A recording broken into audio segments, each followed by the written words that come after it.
One of the caveats that I do have some personal information that I did get personally involved in was some information that had to do with the Stargates and Looking Glass, and more specifically the 2012 problem with those projects.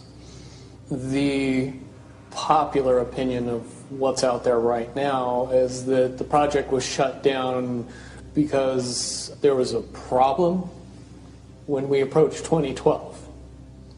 I've heard it described a number of ways, but to my knowledge, the problem is that the timelines converge on that point in time. And when you know enough about the Stargate projects and the Looking Glass project to know how string theory works and how the possibility of possibilities works and how making one choice over here doesn't necessarily mean that the other choice couldn't exist at the same time. But once you get your brain wrapped around this subject, you find out that at the end of 2012, in an easy way to put it, the choices that we make become less and less consequential to the future. And eventually we're pushed into this bottleneck of time, no matter which choice we make. And that's important to the people that had access to Looking Glass because they would use Looking Glass knowing the choices that they would make and the future would pop up. The big mistake was coming up with the possibility of future.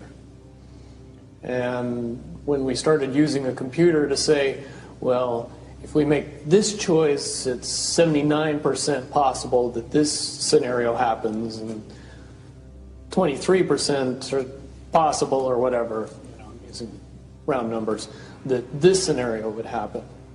The understanding at the time was that was realistic. However, if you go down the road further and free will continues to exercise itself on this game, that 79% possibility sometimes changes very, very fast.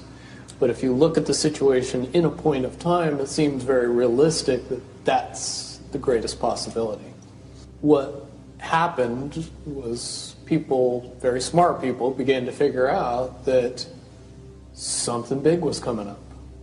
Something that made it so all the possibilities of all the future scenarios of any choice, any possibility that was fed in and observed through the Looking Glass inherently ended up in the same future.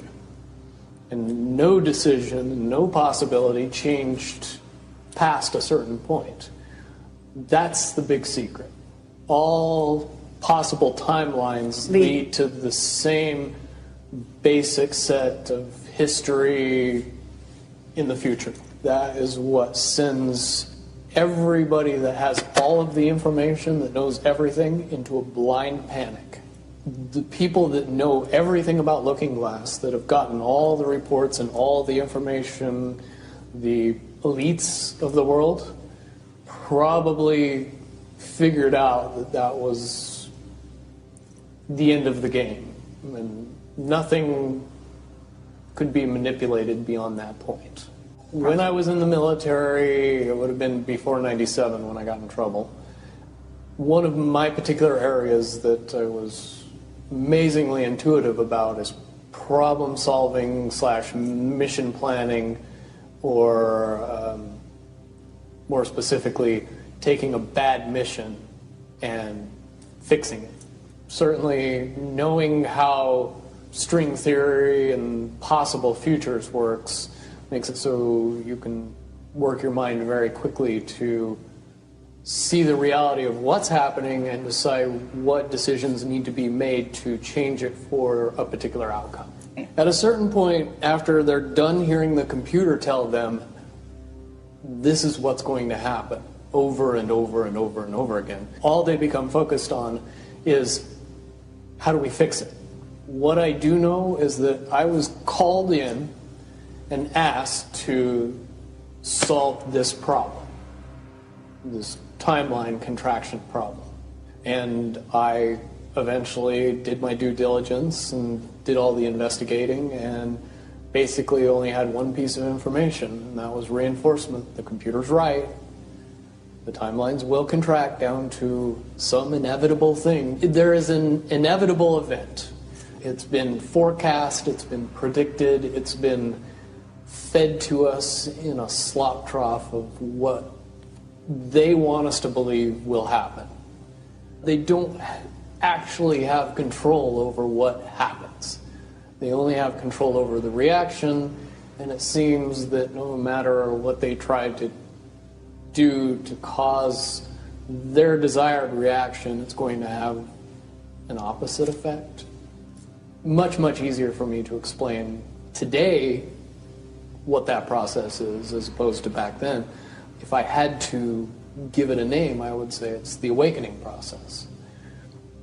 It's an evolution of consciousness that cannot, will not, and no matter what decisions or possibilities are injected into the equation, eventually it all resolves down to us all learning the truth and becoming aware of this massive dam of lies that has been built that keep us from knowing massive volume of information that we should otherwise possess. Essentially what happened with Looking Glass, not only did they not want people to use it anymore because they knew it was just going to burp out the same thing, but at the same time they didn't want anybody else to know what it was saying, I'm sure. Because that information was of a monumental concern when I was in the military about how to prevent this inevitability. Now, at first I thought it was end of the world. Now I see end of the world as end of their world. The biggest cherry on top of all this conversation would be a synopsis to say that if I could convince everybody out there that for all intents and purposes, what we believe to be true eventually becomes true. If somebody convinces us that a major disaster is going to happen in the very near future, a major disaster happens in the very near future. If we don't buy into that fear and accept that there's really nothing that we know is going to happen, and accept of whatever happens, that makes the convergence of the timelines happen as naturally as possible. Any attempts to try to go away from this one inevitable conclusion, I again see as a new beginning, an end of this reality, the beginning of something that we can't even possibly understand based on the level of our beliefs currently. But when all that information comes flooding out, there's going to be no denying what's true and what's a lie or what's illusion. Basically what we're experiencing right now is two master chess players sitting at the board. And one of them looks down at the board and sees that he's in checkmate in 7 moves. And he looks across at his opponent and he knows that his opponent sees it too. So there's no getting out of it. So at this point, the loser can only prolong the game. Both players know the game is over. It's only a matter of time before he does this, and then you're forced to do this, and then he's forced to do this, and eventually checkmate. We, as a race, if we could understand that the game is over, that based on the rules of the game, the bad guys have already lost, the good guys have already won. Yes, there's moves left on the table, but those moves are being forced by the player that is going to win. The only way that checkmate can't happen is if the player that's winning makes a mistake. But from all of the information that I've gathered, all of the information that's been given, all of the information that's been vetted to me, it seems pretty obvious that the good guy player on the side of the chessboard knows exactly what has to be done to win the game. And so at this point, any mistake would be all but impossible. But again, you really have to understand the game to know that the guy that's losing is lost. And I'm sure most people sitting watching a chess match between two advanced chess players know the game's over long after the two players know it's over. Because they can't see the board and see that there's only 7 moves left.